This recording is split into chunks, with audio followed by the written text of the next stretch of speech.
Bonjour, je suis content de vous retrouver. Aujourd'hui, on parle d'équilibre, on parle de muscles et vous le savez, les conseils que je vous donne ne remplacent pas ceux d'un professionnel de la santé. Vous allez trouver beaucoup de conseils, des exercices aussi que je vous montre aujourd'hui dans mon livre Plus jamais malade, mon approche globale pour un corps en santé et on fera aussi des allusions à mon nouveau roman Corps étranger qui est publié aux éditions Stanké.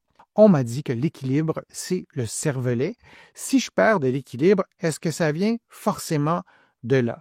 Alors, on peut avoir différentes atteintes du cervelet. On peut être touché aussi par les processus de vieillissement normaux, mais on peut avoir une maladie qui touche, encore une fois, plus spécifiquement le cervelet. On peut avoir fait un AVC au niveau du cervelet. Est-ce que ça vient nécessairement de là? Alors, je réponds à la question de façon relativement succincte. Bon, d'abord, le cervelet, on le voit, c'est la partie qui est plus la partie du cerveau qui est le plus près, on va dire, du cou ou de la colonne vertébrale, qui est à côté du tronc cérébral.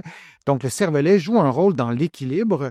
Par exemple, vous marchez, vous ne voulez pas tomber, vous devez garder votre équilibre. Et la coordination, la capacité à bouger vos jambes, la jambe droite et la jambe gauche de façon coordonnée. Ça, c'est la coordination. C'est la même chose avec le tronc et les bras.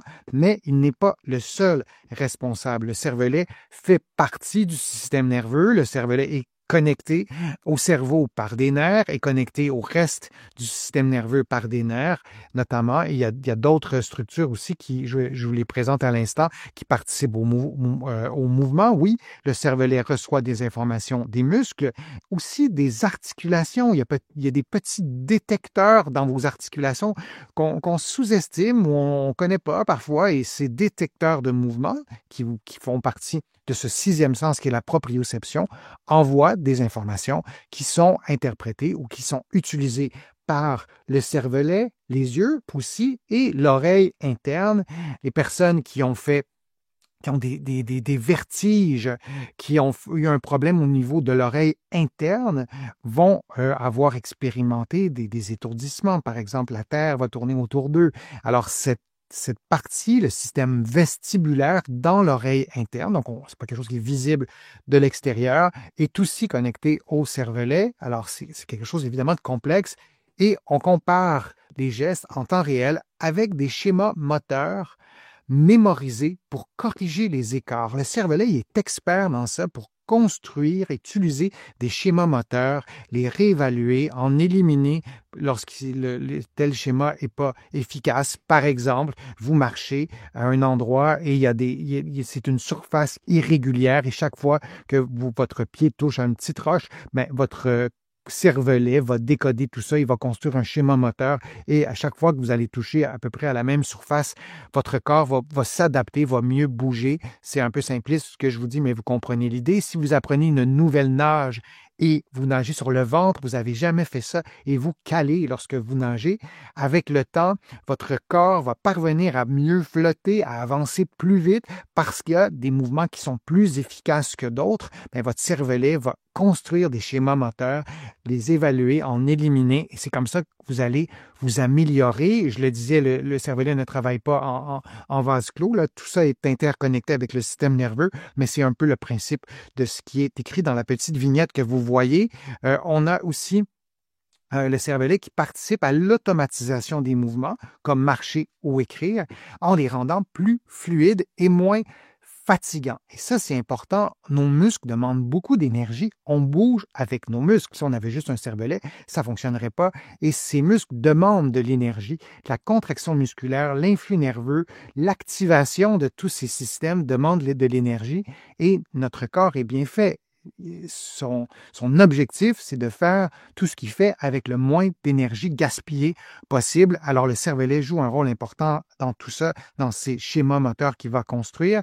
Des problèmes à l'oreille interne, je vous l'ai expliqué en quelques mots tout à l'heure, mais là, vous voyez des canaux semi-circulaires en ce qui est en mauve, ce qui est à gauche de l'écran. On voit l'oreille qui est au centre. Alors, quand on continue jusqu'à ce petit colimaçon, on voit l'oreille interne. Et donc, ce système vestibulaire va participer à tout ce que je viens de décrire avec la contribution majeure du cervelet, avec la vue, avec les muscles, les nerfs aussi peuvent perturber ça peut participer au contrôle, mais quand ça fonctionne moins bien, ça peut perturber la stabilité. Alors, pour répondre à la question, oui, il peut y avoir un problème au niveau du cervelet. L'exemple le plus simple, on a fait un AVC au niveau du cervelet. 2 heures avant, il n'y avait rien. 2 heures plus tard, il y a un problème. Il y a trop de sang, par exemple. Il y a une petite hémorragie. Ou l'inverse, il y a eu un blocage et il manque de sang à certains endroits. Il y a des cellules du cervelet qui vont mourir, qui ne fonctionneront pas bien, disons. Et donc, on aura une perte d'équilibre. Ça, c'est cervelet ou une perte de coordination. Ici, on a un problème au niveau du système vestibulaire, ces petits canaux que vous voyez autour de ce qui ressemble à un colimaçon sur l'illustration. Ben, ça aussi, ça peut arriver vraiment très rapidement et peut-être que ça n'aura aucun lien avec le cervelet. Le cervelet sera dérouté, par contre, d'avoir un message complètement inhabituel ou qui ne va pas du tout avec ce que les articulations, je vous l'ai dit, il y a des petits décodeurs dans les articulations qui envoient des informations au cervelet. Et si ce que le système vestibulaire envoie à votre cervelet est contradictoire ou est-ce que vos yeux envoient comme information est contradictoire, bien, on peut avoir des vertiges, on peut avoir des réactions qui sont désagréables et nous faire en sorte qu'on aura moins d'équilibre. Lorsqu'on a le mal des transports, notre corps ne bouge pas, mais le décor autour de nous bouge.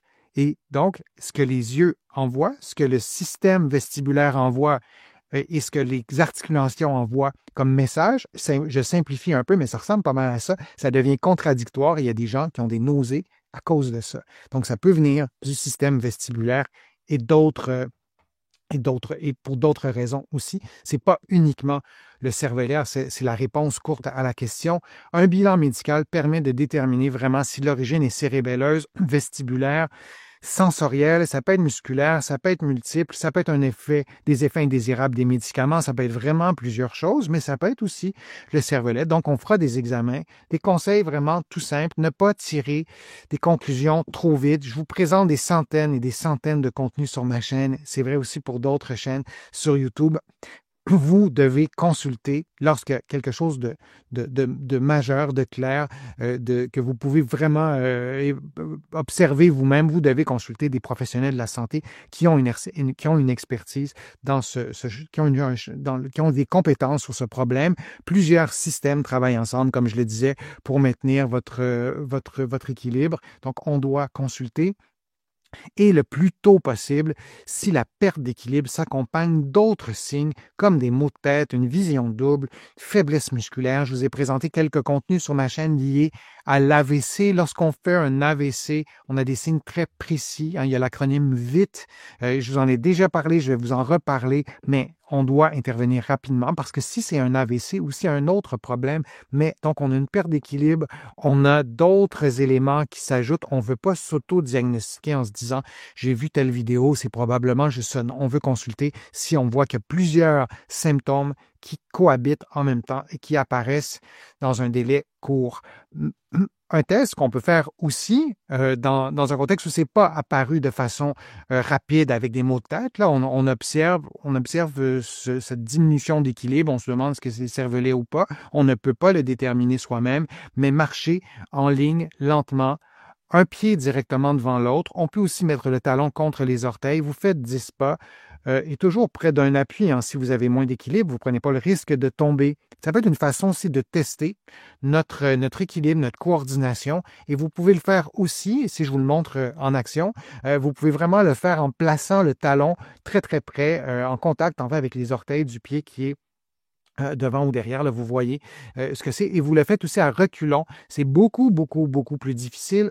Et c'est un bon exercice pour améliorer son équilibre. Vous pourriez mémoriser ce test que vous pourriez faire et le transformer en équilibre et en exercice d'équilibre et vous verriez vraiment que c'est assez génial pour améliorer son équilibre. C'est tout simple, mais ça peut être aussi un test de dépistage. Alors, à la question, on me dit que l'équilibre, c'est le cervelet. Oui, mais si vous perdez l'équilibre, vous devez consulter pour voir ce qui se passe. Vous pouvez faire des exercices aussi d'équilibre pour reprendre de l'équilibre. Si on vous dit c'est normal à votre âge d'avoir perdu l'équilibre, peut-être, mais on pourrait aussi terminer le conseil où c'est normal à votre âge de perdre de l'équilibre et c'est justement un bon moment pour en regagner en faisant des exercices tout simples. S'il n'y a rien de pathologique, vous allez pouvoir regagner de l'équilibre. Il y a quelques questions qui m'ont été posées. Je vais en prendre quelques-unes. Il y a Aline qui pose la question comment prendre des marches avec une perte d'équilibre et elle précise qu'elle a 2 hernies discales non opérables confirmées par un professeur en neurologie. Donc, on présume que je pense que j'ai mêlé 2 questions. Oui, j'efface. Alors, Aline, comment prendre des marches avec une perte d'équilibre? Alors, lorsqu'on perd un peu d'équilibre et ce n'est pas pathologique, si c'est pathologique, on consulte et on suit les conseils des professionnels de la santé. Si c'est une perte d'équilibre relativement normale, mais on veut augmenter notre équilibre, vous allez trouver sur ma chaîne plusieurs exercices d'équilibre. Je vous en ai montré un juste avant, la marche en tandem. Vous pouvez faire cet exercice-là, ce qui est un excellent exercice. Je vais essayer de partir ça. Ça devrait partir comme ça. Oui. Donc, vous pourriez faire cet exercice-là. C'est un des exercices. Lorsqu'on monte les marches, on doit lever le pied assez longtemps. Quand même, le temps est beaucoup plus long que si on marche en levant très peu les pieds.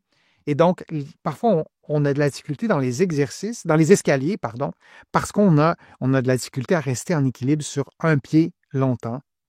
Quelques fractions de plus, c'est déjà trop difficile.